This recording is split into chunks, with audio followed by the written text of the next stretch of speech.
우리 몸에는 여러 개의 구멍이 있습니다. 눈구멍, 콧구멍, 귓구멍, 입구멍, 그리고 저 아래쪽에 똥구멍이라 불리는 항문이 있죠. 그런데 한 가지 재밌는 사실은 우리의 몸은 발생 과정에서 입보다 항문이 먼저 나타난다는 겁니다. 수정란이나 하나의 세포가 분열되면서 포배가 형성된 후 이렇게 한쪽이 움푹 들어가면서 함입되는데요. 인간의 경우 먼저 움푹 들어가는 쪽이 항문이 되고 나중에 반대쪽에서 입이 만들어지죠. 그래서 인간은 뒤후의 입구자를 뜻하는 후구동물로 분류됩니다. 반대로 포배에서 먼저 움푹 들어가는 쪽이 입이 되고 나중에 항문이 형성되면 이를 성구동물이라고 하죠. 그런데 이런 분류를 떠나서 한 가지 또 재미있는 건 입에서 시작해 소화기관을 거쳐 항문까지는 실은 우리 몸의 외부라는 사실입니다. 우리 몸은 아주 단순화시키면 입과 항문이 하나의 긴 빈 원통으로 이어져 있고 그 위에 근육과 뼈, 각종 기관들이 붙어져 있는 셈인데 입에서 항문으로 이어진 이 빈 원통은 마치 도넛의 구멍처럼 몸의 외부라고 볼 수 있죠. 그래서 소화기관으로 소화효소를 분비하는 소화샘은 얼핏 생각하면 체내로 분비되는 호르몬처럼 내분비샘에 속할 것 같지만 몸 외부로 분비되는 젖샘, 침샘, 눈물샘과 같은 외분비샘에 속합니다. 참 신기하죠? 그리고 특히 이 기관들 중 항문은 상당히 신기하면서도 재미있는 기관입니다. 일단 이곳에는 수많은 신경이 분포하고 있어 변이 배출되기 전 이게 방귀인지 똥인지 알 수 있는 데다가 관략근을 미세하게 조절해 똥 대신 슬며시 방귀만 낄 수 있습니다. 그리고 방귀가 찼을 때도 나오기 전에 푸쉬 하는 소리 없는 방귀가 나올지 하는 방귀일지 아니면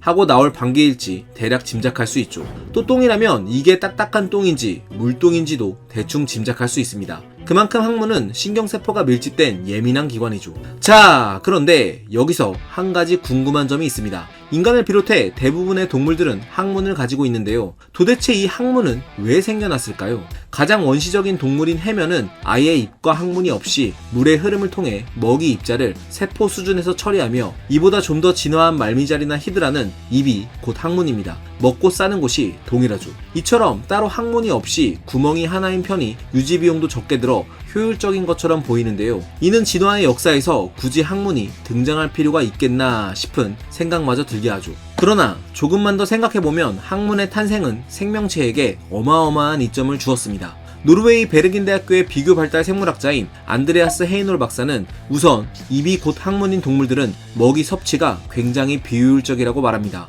먹이가 같은 통로로 배출되는 배설물에 오염될 가능성도 높을 뿐만 아니라 이전에 먹었던 음식이 배출되어야만 새로운 먹이를 먹을 수 있다고 설명했죠. 즉, 입이 곧 항문인 경우 먹으면서 싸는 걸 동시에 하기가 힘들다는 건데요. 입구와 출구가 하나인 주차장에서 빈 자리가 생겨도 기존 차가 나올 때까지 입구 앞에서 대기해야 하는 상황을 떠올리면 이해가 쉽습니다. 하지만 헤이놀 박사는 약 7억 년에서 5억 5천만 년 전 항문이 생기기 시작하면서 생명체의 에너지 효율이 극적으로 높아졌다고 밝혔죠. 먼저 입구와 출구가 있으니 배출을 기다릴 필요 없이 기존 먹이가 소화기관을 지나는 동안 시간에 구애받지 않고 새로운 먹이를 계속해서 먹을 수 있게 됐습니다. 마치 몸에 고속도로가 뚫린 셈이죠. 이렇게 많은 음식을 먹을 수 있게 되자 생명체는 에너지를 충분히 얻을 수 있었으며 이는 신체가 커지고 다양한 기관이 형성될 가능성을 열어줬습니다. 특히 그 과정에서 소화기관은 구획화, 전문화되기 시작했는데요. 먹이를 부수는 입, 음식물을 저장하고 단백질을 분해하는 위장과 음식에서 최대한 에너지를 많이 뽑아내는 소장, 또 미생물의 도움을 받아 비타민이나 무기염류 등 신체에 필요한 기타 영양물질들을 흡수하는 대장의 발달로 이어졌죠. 항문이 없었다면 일어나지 않았을 일들입니다. 그리고 어떤 동물들은 항문을 배출 외에 다양한 용도로 쓰기도 하는데요. 아시다시피 해삼과 일부 거북들은 항문을 통해 호흡을 하며 특히 해삼은 위협을 받으면 항문으로 자신의 내장을 쏟아내 포식자를 쫓아내기도 하죠. 그리고 왕잠자리 속의 유충은 항문에서 물을 분사해 큰 추진력으로 빠르게 이동합니다. 반면 진화의 과정에서 항문이 사라진 녀석들도 있습니다. 흔히 모낭충으로 불리는 모낭진드기가 대표적인 예로 이들은 항문이 없어 계속 먹기만 하다가 나중에는 몸이 터져 죽는데 그때 나온 노폐물들이 우리 피부에 염증을 일으킨다고 알려져 있었죠. 그런데 지난 2022년 영국 레딩대의 알레안드라 페로티 박사는 여기 보이는 것처럼 모낭 진드기들도 작은 항문을 지니고 있다는 사실을 발견했습니다. 그녀는 이들은 먹는 음식의 대부분을 소화시키기 때문에 배설을 거의 하지 않아 그동안 항문이 없는 것으로 알려져 있었다고 밝혔죠. 그래서 이들이 계속 먹기만 하다가 몸이 터져서 피부에 염증을 일으킨다는 기존 가설도 재검토할 필요가 있다고 언급했습니다.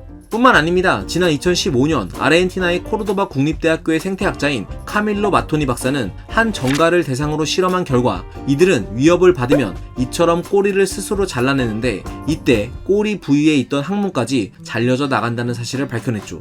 그리고 항문이 사라진 정갈은 먹이만 먹다가 이처럼 복부가 배설물로 가득 차서 죽음에 이르게 되죠.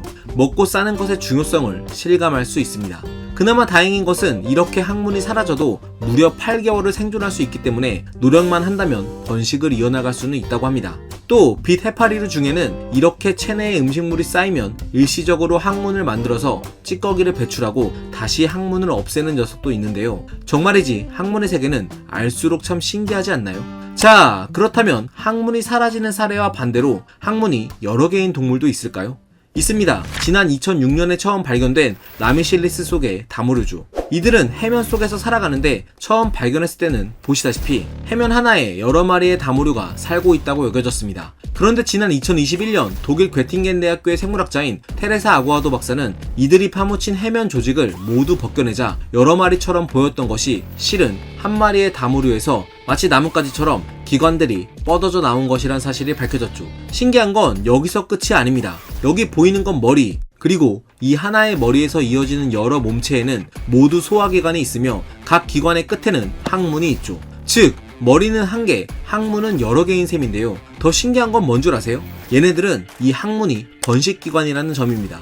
이들의 여러 항문에서는 스톨론이라고 불리는 뿌리 같은 조직이 자라나는데 마치 히드라나 말미잘의 출하법과 비슷하죠.